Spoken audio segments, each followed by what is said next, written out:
درنو دوستانو سلامونه مې ومنئ. هیله ده ټول جوړ او روغ یاست. نن موږ د جیم درس وایو. جیم د پښتو الفبا اتم توری دی.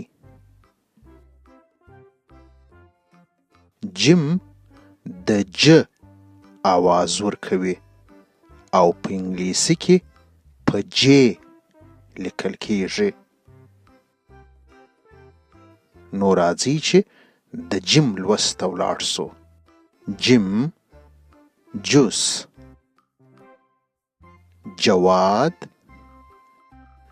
جوس چشي،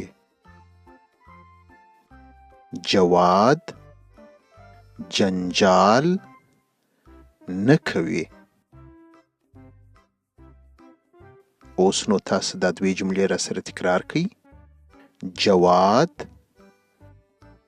جوس چشي، جواد جنجال نه کوي. تاسو ګورئ په جواد، جوس او جنجال کې ټول جیم راغلی دی.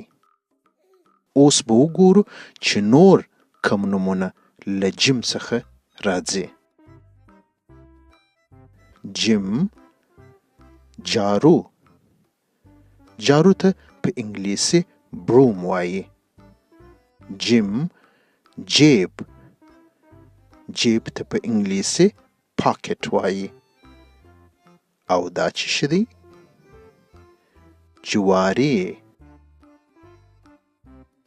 جواري ته په انګلیسي کورن وایي.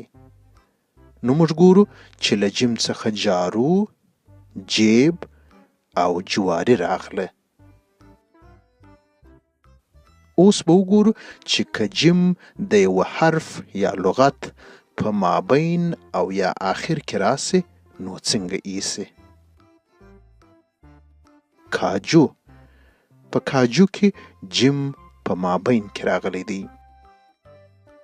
تاج، تاج ته په انګلیسي کراون وایي. په تاج کې جیم په آخر کې راغلی دی. اوس نو تاسو راته ووایاست چې نور کوم نومونه له جیم څخه راځي.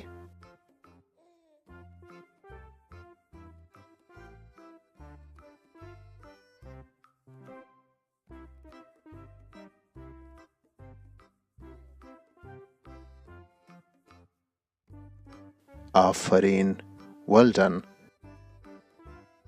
د نن درس جیم به په خپلو کتابچو کې 2 وارې ولیکئ او خپل مور و پلار ته به یې ورښکاره کړئ.